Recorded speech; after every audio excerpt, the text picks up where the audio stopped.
We started with $27 between us and a dream. 10 years later, when our company sold for $2.4 million, I thought we'd made it. But the day the money hit our account, my best friend disappeared.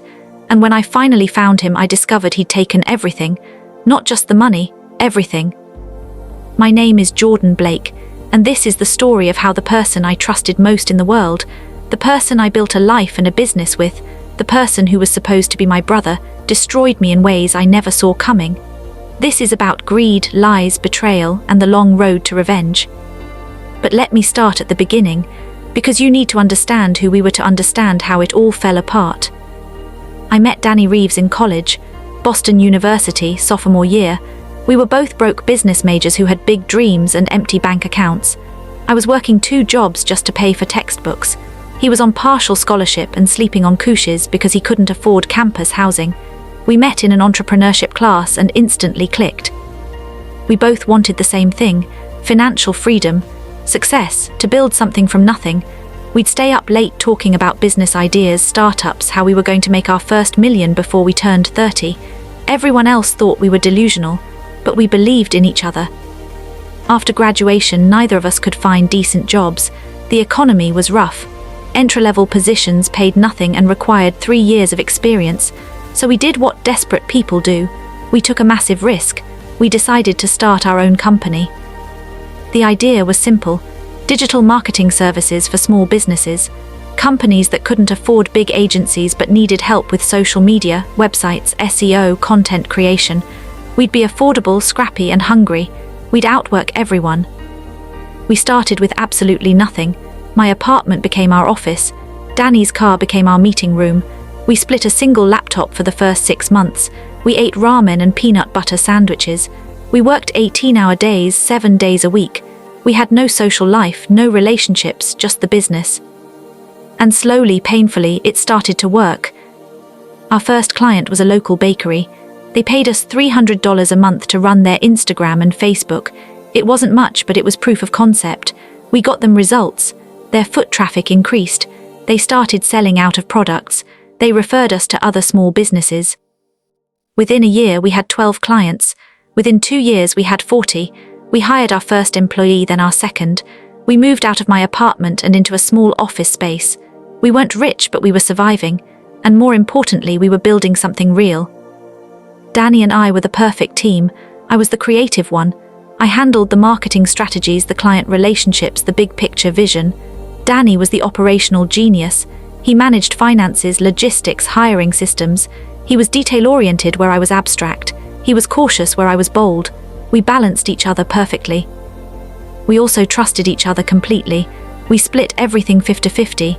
Equal ownership, equal decision-making power, equal salary. We made a pact early on that no matter what happened, we'd always be fair with each other. Brothers before business, loyalty before profit. That trust was built on years of shared struggle. Late nights where we questioned if we were idiots for doing this. Months where we couldn't pay ourselves and had to borrow money from family. Clients who didn't pay and nearly bankrupted us. Through all of it, Danny had my back, and I had his. I was the best man at his wedding. He married Rebecca, a sweet woman he met at a coffee shop. I remember his bachelor party, just the 2 of us getting drunk and talking about how far we'd come. He told me I was the brother he never had, that he'd never forget what we'd built together. When my dad died during year 3 of the business, Danny ran everything for 2 months while I grieved. He didn't complain, didn't ask for anything, just stepped up. That's the kind of friend he was, or at least that's who I thought he was. By year 7, we had over 200 clients, 23 employees, and annual revenue of nearly $4 million. We weren't just surviving anymore, we were thriving, and we started getting attention. Bigger companies started noticing us. Marketing agencies in New York and San Francisco reached out about partnerships. Then, about a year and a half ago, we got the call that changed everything. A private equity firm called Summit Capital reached out. They wanted to buy us. They saw potential in what we'd built and wanted to scale it nationally, maybe even internationally. They wanted our client base, our systems, our team, and they were willing to pay. The initial offer was $1.8 million. Danny and I sat in our office staring at the email for what felt like an hour. We'd spent nearly a decade building this company from nothing. We'd sacrificed relationships, health, sleep, sanity. and now someone wanted to buy it for nearly $2 million. We were in shock, but we were also smart enough to negotiate. We hired a lawyer and a business advisor. We went back and forth with Summit for months. Eventually, we settled on $2.4 million. After taxes and fees, we'd each walk away with about $900,000. It wasn't billionaire money, but for two kids who started with $27 and a laptop, it was life-changing. It was generational wealth. It was everything we'd worked for. The deal closed on a Friday, October 14th. I remember the date because it should have been the best day of my life. We signed the papers in a conference room downtown. Our lawyer was there. The Summit Capital team was there.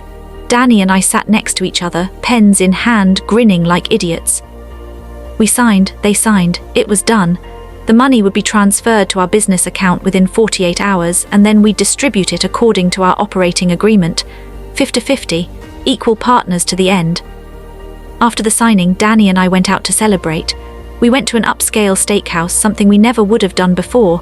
We ordered expensive whiskey and steaks and talked about what we'd do next. He said he wanted to take Rebecca on a trip around the world, maybe buy a house, maybe start another business. I said I wanted to pay off my student loans, help my mom with her mortgage, and take some time to figure out my next move. We toasted to the past 10 years, to the struggle, to the success, to our friendship. Danny looked me in the eyes and said, "We did it, brother, we actually did it." I believed him. I had no reason not to. The money hit our business account on Sunday afternoon. I got the notification on my phone, $2.4 million. I stared at the number for a long time. It didn't feel real. I texted Danny a screenshot with a bunch of celebration emojis. He responded with, "We're officially millionaires. Drinks tomorrow to celebrate properly." I went to bed that night feeling like I'd finally made it, like all the sacrifice was worth it, like the next chapter of my life was going to be everything I'd dreamed of. I had no idea it was the last peaceful night I'd have for a very long time. Monday morning, I woke up to 17 missed calls, all from our company accountant, Linda. My stomach dropped immediately. That many calls meant something was very wrong. I called her back. She answered on the first ring. She said, "Jordan, we have a problem, a big problem." I asked what was wrong. She said the business account was empty, completely empty. The $2.4 million that had been deposited less than 48 hours ago was gone. I thought she was joking, or that there was a banking error, but she said she'd been on the phone with the bank for an hour. The money had been wire transferred out Sunday night, all of it, to an offshore account. I felt like I'd been punched in the chest. I couldn't breathe. I asked who authorized the transfer. She said the authorization came from Danny's login credentials. He had dual signing authority on the account, same as me. He could move money without my approval. I immediately tried calling Danny, straight to voicemail. I called again. Voicemail, I called Rebecca. Voicemail, I drove to his house. No one was there. I looked through the windows. The furniture was still there, but it felt empty, like no one had been there in days. I started panicking. I drove to our office. Maybe he was there. Maybe there was an explanation. Maybe someone hacked his account and he was dealing with it. But when I got to the office, his desk was cleared out. His personal items were gone. His laptop, his photos. The coffee mug I'd given him for his birthday, everything. I asked our assistant manager, Kelly, if she'd seen Danny. She said he came in Sunday afternoon, packed up his things, and said he was taking a leave of absence for a family emergency. He didn't say when he'd be back. That's when I knew, deep in my gut I knew, this wasn't a hack. This wasn't a mistake. Danny took the money. My best friend, my business partner, the person I trusted more than anyone in the world, stole everything and disappeared. I called the police, filed a report. They said they'd investigate, but cases like this were complicated, especially with offshore accounts. I called our lawyer. He said we'd need to file a civil suit, but finding Danny and recovering the money would be difficult if he'd planned this. I spent the next 72 hours in a haze. I didn't eat, didn't sleep. Just made phone calls, sent emails, tried to track him down. I called his family. They said they hadn't heard from him. I called Rebecca's family. Same thing. I checked social media. He'd deleted all his accounts. He was gone, and so was all the money. I kept asking myself how I missed it. How did I not see this coming? Were there signs? Was there a moment where he changed and I didn't notice? I started going through old emails, old messages, looking for clues. And that's when I started finding things. Small things that didn't make sense at the time but now felt like red flags. 3 months before the sale, Danny started asking a lot of questions about the business account, how the wire transfers worked, what the security protocols were, who had access. I thought he was just being thorough, making sure we were protected, but now I realized he was planning. 2 months before the sale, he insisted we update our operating agreement. He said it was just standard legal housekeeping. I trusted him and signed without reading it carefully. I pulled it out now and read every word. There was a clause I didn't remember, a clause that said in the event of a dispute, we'd go through arbitration, not court. It made legal action slower and more expensive. 1 month before the sale, Danny started being weird about money. He asked me several times if I was sure I wanted to go through with the sale, if I was ready for that kind of money, if I thought we could handle it. At the time, I thought he was just nervous. Now I realized he was justifying what he was about to do. The week before the sale, he took a sudden trip, said it was to visit Rebecca's sick grandmother. I thought nothing of it, but Rebecca's grandmother wasn't sick. I found out later that week never happened. He lied about where he was, which meant he was somewhere else, probably setting up the offshore account. Every little thing I'd brushed off now felt like part of a plan. He'd been preparing for this for months, maybe longer, and I was too trusting, too focused on the business, too caught up in the excitement of the sale to notice. I felt like an idiot.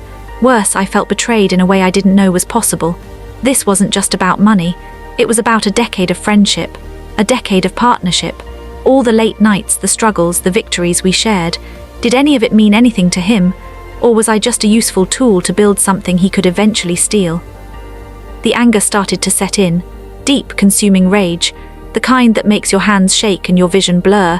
I wanted to find him, I wanted to scream at him, I wanted answers, but more than anything, I wanted him to pay for what he did. I hired a private investigator, guy named Marcus Chen, former detective now specialized in tracking people who didn't want to be found. He was expensive, but I didn't care. I needed to know where Danny was and what he did with the money.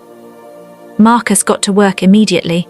He pulled phone records, credit card statements, travel records. Within a week, he had a lead. Danny and Rebecca had flown to the Cayman Islands the day after the money transferred. One-way tickets. They weren't coming back. Marcus kept digging. He found property records. Danny had purchased a house in the Caymans 6 weeks before the sale, paid in cash, 3-bedroom beachfront property. He'd been planning his escape for over a month. But that wasn't all. Marcus found bank records showing that Danny had been siphoning money from our business for over a year. Small amounts, 5,000 here, 10,000 there, amounts small enough that I wouldn't notice in our monthly financials, but over time they added up to over $200,000. He'd been stealing from me long before the sale. The $2.4 million wasn't opportunistic, it was the final move in a long con. I felt sick, I felt stupid, I felt like my entire reality had been a lie. This person I called my best friend had been using me for years, and I never saw it coming. I asked Marcus what my options were. He said I could try to extradite him, but the Caymans had complicated laws around financial crimes, especially when the money was transferred through legal means. Danny had used his legitimate access to the account. Proving theft would be hard. I could sue him, but even if I won, collecting on a judgment against someone in another country with assets hidden offshore would take years and cost a fortune. Essentially, Marcus said, Danny had played this perfectly. He'd researched, planned, and executed a nearly foolproof theft. But Marcus also said something else. He said people who do this kind of thing almost never just disappear forever. They get comfortable, they get sloppy, they think they got away with it and they start living large, and when they do, they leave traces. He told me to be patient, to let him keep digging, and eventually we'd find an opening.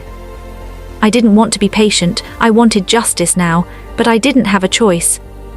So I waited, and while I waited, my life fell apart. The business was in chaos. Employees found out what happened. Some quit immediately. Others stayed, but morale was destroyed. Clients started leaving because they didn't trust the leadership anymore. Our reputation took a hit. I tried to hold it together, but I was running on fumes. I couldn't focus, couldn't sleep. Every time I closed my eyes, I saw Danny's face, heard his voice telling me we were brothers. I started drinking, not a lot at first, just a glass of whiskey at night to take the edge off. But one glass became two, 2 became half a bottle. I was self-medicating to numb the betrayal. My friends noticed. They tried to help, but I pushed them away. I didn't want their pity. I didn't want to hear that everything would be okay, because it wasn't okay. I'd lost everything. My mom called every day, begged me to come stay with her, said I needed support, but I couldn't face her. She'd been so proud when I told her about the sale, so excited that her son had finally made it. How could I tell her it was all gone, that I'd been played for a fool? I hit rock bottom about 2 months after Danny disappeared. I was alone in my apartment, drunk, staring at old photos of us. Photos from college, from the early days of the business, from his wedding. All those memories felt tainted now, like they were never real. I thought about giving up, just walking away from everything. The business, the search, all of it. What was the point? Danny won. He got the money, he got the life, and I was left with nothing but debt and humiliation. But then something shifted. Maybe it was the alcohol wearing off, maybe it was stubbornness, maybe it was spite, but I realized giving up meant he won completely, and I couldn't let that happen. So I made a decision. I wasn't going to let this destroy me. I was going to find him. I was going to get my money back, and I was going to make sure the whole world knew what kind of person Danny Reeves really was. I called Marcus and told him to keep digging. Spare no expense. I'd sell everything I had if it meant finding Danny. Marcus called me 3 weeks later. He found something. Rebecca had been posting on social media, not under her real name. She'd created a fake profile under the name Becca Stevens, but Marcus had facial recognition software and he matched her photos. She was posting pictures from the Caymans, beach photos, sunset photos, and in the background of one photo there was a sign, a restaurant sign. Marcus cross-referenced the restaurant, found the location, and then he did something brilliant. He checked recent reviews of that restaurant on Google and TripAdvisor. He found a review from someone named Dan R. The review was posted 2 weeks ago. It mentioned loving the lobster and the ocean view. It was a small detail, but Marcus pulled the Google account information. It was linked to an email address that had been used to sign up for a local gym in the Caymans.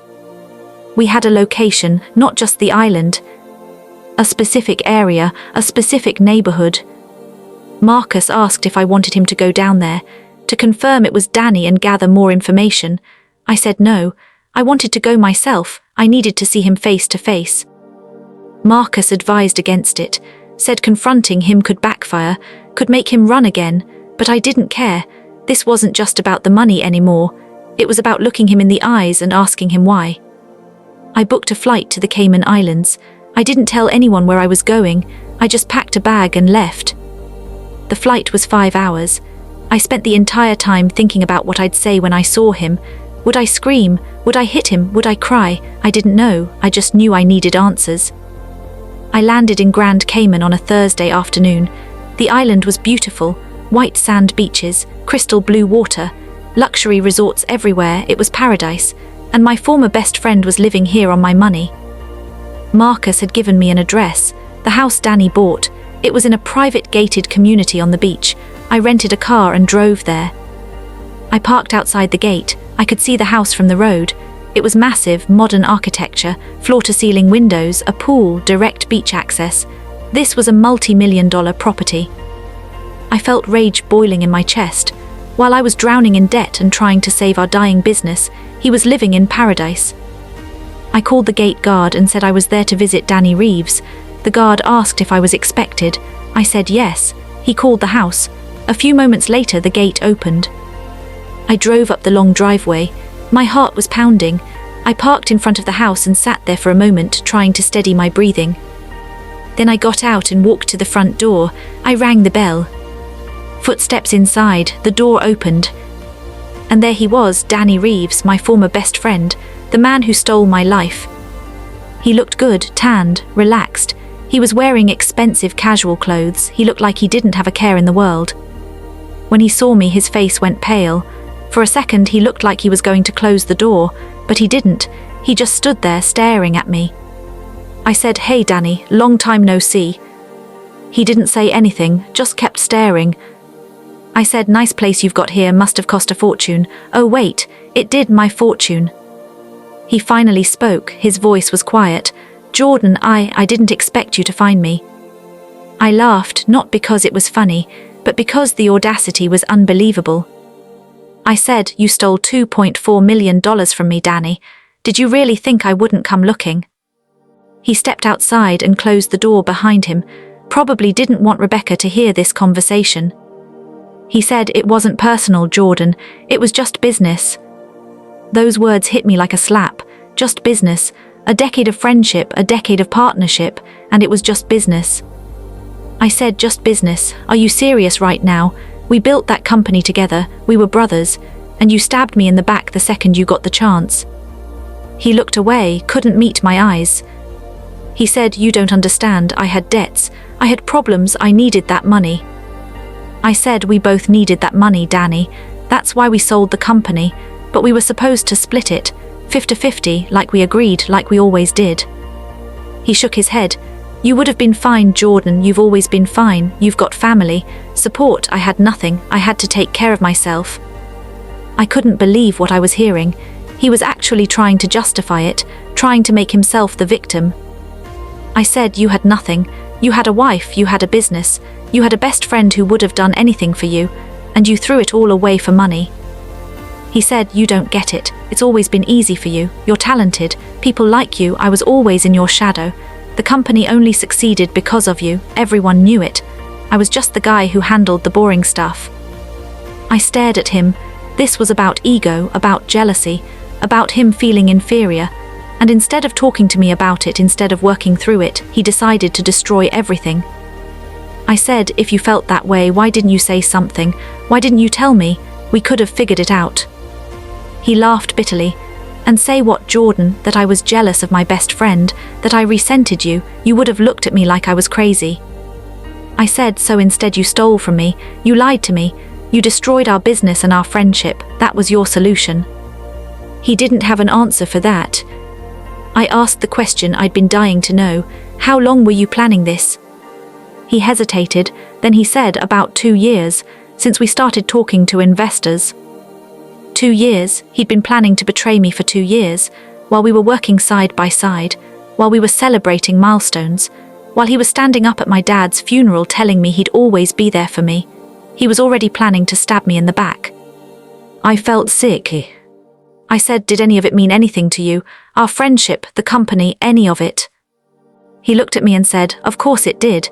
But things change, Jordan, people change. I had to do what was best for me." I realized then that I was never going to get the apology I wanted. I was never going to get the remorse or the guilt. Danny had justified this to himself. In his mind, he was the victim. He was the one who deserved the money, and I was just collateral damage. I said, "You know I'm going to take you to court, right? I'm going to fight this until I get back every penny." He smirked, actually smirked. He said, "Good luck with that. My lawyers say you don't have a case. I had legal access to the account. The money was transferred legally. You can try, but you'll just waste more money on legal fees." He'd thought of everything, covered every angle. He wasn't just a thief, he was a calculated, intelligent thief. I wanted to hit him. My hands were shaking with the effort of holding back, but I knew that's what he wanted. He wanted me to lose control, to do something that would make me the bad guy. So instead I took a deep breath and said, "You're right, maybe I won't win in court. Maybe you did cover your tracks perfectly. But here's the thing, Danny. You can run to the other side of the world. You can live in your fancy house on your stolen money. But you're always going to know what you are, a coward, a thief, a fraud, and eventually that's going to eat you alive." I turned and walked back to my car. He called after me. He said, "Jordan, wait." I stopped, turned around. He said, "For what it's worth, I am sorry. I never wanted to hurt you. I had to do this." I looked at him standing there in front of his mansion, trying to make himself feel better with a hollow apology. I said, "No, you're not. You're sorry you got caught. You're sorry you have to see the consequences. But you're not sorry for what you did. If you were, you wouldn't have done it." And then I left. I flew back home the next day. I felt empty. Seeing Danny didn't give me the closure I thought it would. It just confirmed what I already knew. He was gone. The friend I thought I had never really existed. But something else happened on that trip. Talking to Danny, seeing his arrogance, his lack of remorse, it ignited something in me. A determination. He thought he won. He thought he was untouchable, but he was wrong. I called Marcus as soon as I landed. I told him about the conversation, about Danny's confidence that he'd get away with it. Marcus said people who are that confident usually make mistakes. Let me keep digging. There's got to be something. Over the next 3 months, Marcus worked his magic. He followed money trails. He talked to people in the Caymans. He tracked Danny's spending. And he found it, the mistake. Danny had been sending money to someone in the States. Regular wire transfers, $20,000 a month, going to an account under the name Jennifer Martinez. Marcus dug deeper. Jennifer Martinez was a woman Danny had been seeing on the side for over a year, while he was married to Rebecca, while he was stealing money and planning his escape. He had a whole other relationship. And here's the kicker. Jennifer didn't know Danny was married. She didn't know about Rebecca. She thought Danny was a successful entrepreneur who traveled a lot for work. Marcus found out that Danny had been promising Jennifer he'd bring her to the Caymans, that they'd start a life together, but he kept delaying, kept making excuses, because he already had Rebecca in the Caymans and he was trying to juggle both women. This was the opening I needed. I flew to Miami where Jennifer lived. I found her at her apartment and I told her everything, who Danny really was, that he was married, that he stole millions of dollars, that he was living with his wife in the Caymans while sending her money to keep her quiet. She was devastated, she cried. She said she had no idea, she thought he loved her. I felt bad for her. She was another victim in Danny's web of lies, but I also needed her help. I said, I know this is a lot, and I know you're hurting, but I need you to do something for me. I need you to help me expose him. She asked how. I said, you have emails, right? Text messages, proof that he's been lying to you, proof of the money he sent you. She nodded. I said, I need you to give that to me, and I need you to be willing to testify that he was sending you money from an offshore account. That money was stolen, and if I can prove he was using stolen funds to support a mistress, I can make a case for fraud. She hesitated, then she said, what do I get out of this? I said, the truth, and the satisfaction of knowing he doesn't get away with it. She thought about it for a long moment, then she said, okay, I'll do it. She gave me everything, emails, texts, bank statements showing the transfers, all of it. I took it to my lawyer. He reviewed everything and said, this changes things. This shows he was using the funds for illegal purposes. We can build a case for fraud and embezzlement. We filed a new lawsuit, this time with Jennifer's evidence. We also sent the evidence to the IRS because Danny hadn't been reporting the money he stole. He was committing tax fraud on top of everything else. Things started moving fast. The IRS opened an investigation. The FBI got involved because of the international wire fraud. Suddenly, Danny wasn't as safe as he thought he was. The Cayman government started cooperating with US authorities. They froze Danny's accounts. They put a hold on his property. And then, about 6 months after I first confronted him, Danny was arrested. He was extradited back to the United States to face charges: fraud, embezzlement, tax evasion, money laundering, the list went on. I was there the day they brought him into court for his arraignment. He was in handcuffs, orange jumpsuit. He looked tired, defeated. He saw me in the gallery, our eyes met, and for the first time I saw fear in his face. He realized he wasn't untouchable. He realized he was going to pay. The trial took 8 months. It was exhausting. I had to testify. Jennifer had to testify. Dozens of witnesses, mountains of evidence. But in the end, the jury found him guilty on all counts. The judge sentenced him to 12 years in federal prison. He also ordered him to pay full restitution, every penny he stole, plus interest, plus penalties. They seized his house in the Caymans, his cars, his bank accounts, everything. Rebecca divorced him before the trial even ended. She claimed she had no idea what he'd done, that he'd lied to her too. I don't know if that's true. Part of me thinks she knew, but either way she walked away with nothing. As for the money, I got most of it back, not all of it. Danny had spent some. Legal fees took a chunk, but I recovered about 1.6 million. It wasn't the full 2.4, but it was enough. Enough to pay off debts, enough to restart my life, enough to feel like justice was served. I rebuilt the business. It took time. I had to rehire, rebuild trust with clients, rebuild my reputation, but slowly we recovered. We're not as big as we were, but we are stable. And this time I'm the sole owner, no partners, no one to betray me. I also started speaking publicly about what happened. I did interviews, podcasts. I shared my story because I wanted other entrepreneurs to know the warning signs, to protect themselves, to understand that even the people you trust most can turn on you. The response was overwhelming. Hundreds of people reached out saying they'd experienced similar betrayals. Friends, family, business partners. The common thread was always the same. They trusted someone completely, and that trust was exploited. It made me realize my story wasn't unique. Betrayal is everywhere. It's a risk we take when we let people into our lives, but the lesson isn't to stop trusting, it's to trust wisely, to verify, to protect yourself even with people you love. I also learned that revenge isn't always about getting even. Sometimes it's about getting justice, about making sure the person who wronged you faces consequences. I could have let Danny go, could have moved on and written off the money, but I didn't, because letting him get away with it would have meant he could do it to someone else. By holding him accountable, I didn't just get my money back, I stopped him from victimizing anyone else. Danny's in prison now. He'll be there for at least another decade. I don't think about him much anymore. He doesn't deserve the space in my head. But sometimes, late at night, I still think about the early days. The days when we were broke and hungry and dreaming of making it big, when we believed in each other and the future we were building. I wonder when it changed for him. Was there a specific moment when he decided to betray me, or was it gradual? Did he always have it in him and I just didn't see it? I'll never know, and maybe it doesn't matter. What matters is I survived, I rebuilt, I learned.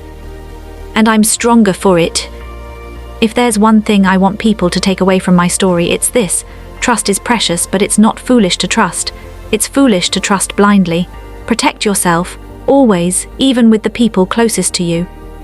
Have contracts, have safeguards, have accountability, not because you expect betrayal, but because you're prepared for it if it comes. And if it does come, if someone you trust destroys you, know this: you can survive it. It will hurt, it will break you, but you can put yourself back together. And when you do, you'll be stronger than you ever were before. Danny took my money, he took my business, he took years of my life, but he didn't take my spirit, he didn't break me, and in the end, that's what matters. I visited Danny once in prison, about a year into his sentence. I don't know why I went. Maybe I needed closure, maybe I wanted to see if he changed. They brought him into the visiting room. He looked different, older, the tan was gone, the confidence was gone, he just looked tired. He sat down across from me. We didn't speak for a long moment. Finally, he said, "I didn't think you'd come." I said, "Neither did I."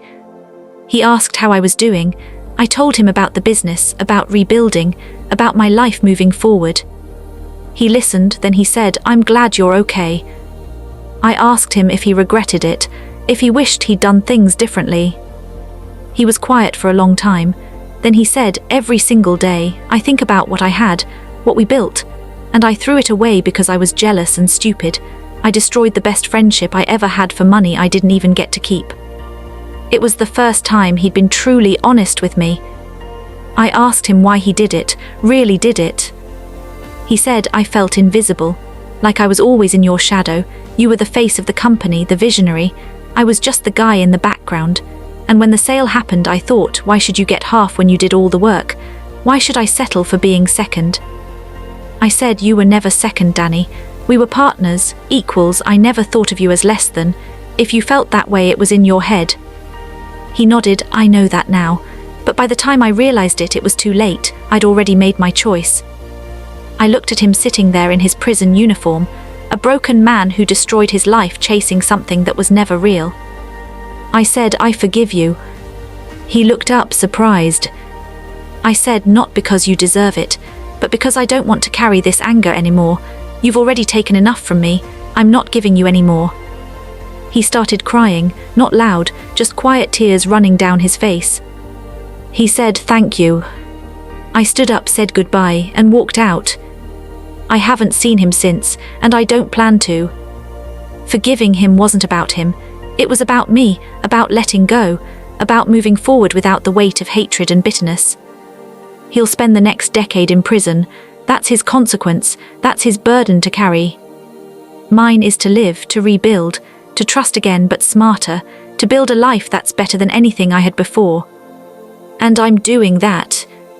I'm in a new relationship now, with someone who values honesty and integrity, someone who understands what I went through and supports me without trying to fix me. I've reconnected with old friends, people I pushed away during the darkest times. They welcomed me back without judgment. I've repaired my relationship with my mom, spent time with her, helped her in ways I couldn't before. And I've found peace, real peace, not the absence of problems, but the confidence that I can handle whatever comes. The business is thriving again. We're growing, innovating, making a difference for our clients. And I'm happy, genuinely happy.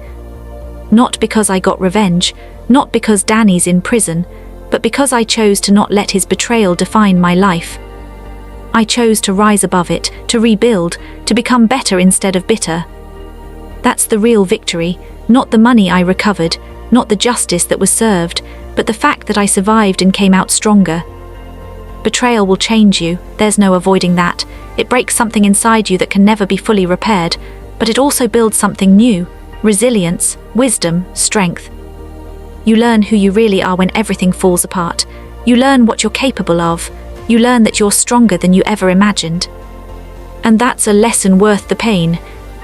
I still think about the $27 we started with, 2 broke kids with a dream and nothing else. We turned that into millions, not because we were lucky, but because we worked for it. We believed in it. We sacrificed for it. And even though Danny stole the money, he couldn't steal that accomplishment. He couldn't erase what we built, what I built. That success was real, and it was mine. Now I'm building something new, something better, something that's entirely my own. And no one can take that from me. If you're reading this and you've been betrayed, I want you to know you will survive this. It doesn't feel like it right now. The pain is overwhelming, the anger is consuming, but you will survive. And when you do, you'll be stronger than you ever were. Trust yourself, protect yourself, but don't close yourself off from the world. There are good people out there, people who will value you, people who will honor your trust. You just have to be wise about who you let in. And if someone betrays you, don't let them win by destroying your spirit. Hold them accountable. Get justice if you can, but more importantly, let go of the hatred. Because holding onto it only hurts you. Let them carry the weight of their actions. You carry the pride of surviving. That's how you win. That's how you move forward. That's how you reclaim your life. Danny thought he won when he took the money and disappeared, but he didn't. He lost everything, his freedom, his reputation, his future. I lost money, but I gained wisdom, strength, clarity. In the end, I'm the one who won. And if you're going through something similar, you can win too. It's not about revenge, it's about resilience. It's not about getting even, it's about getting better.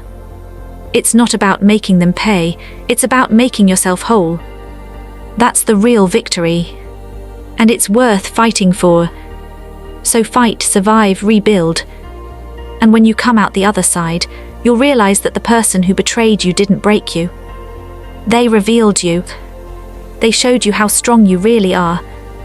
And that's something they can never take away.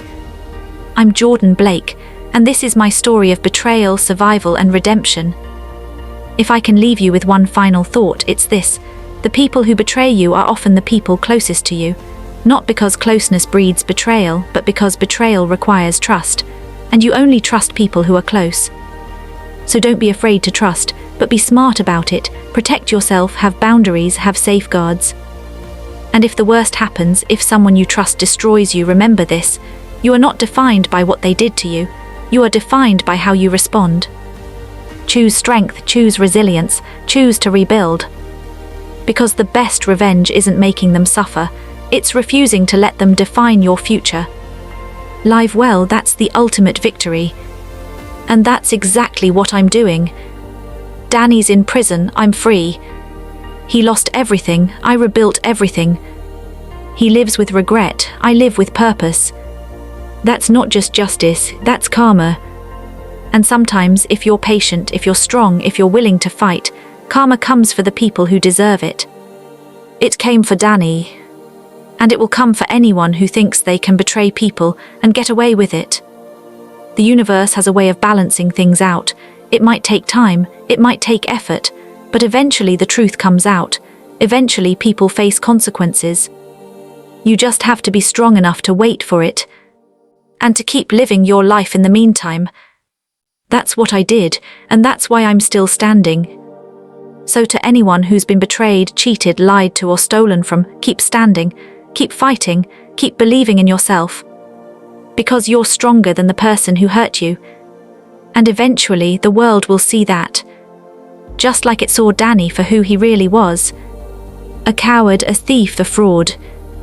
And just like it sees me for who I really am. A survivor, a fighter, a winner. That's my story, that's my truth. And I'm proud of every scar it left behind.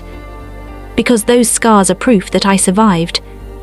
And survival is the greatest success of all.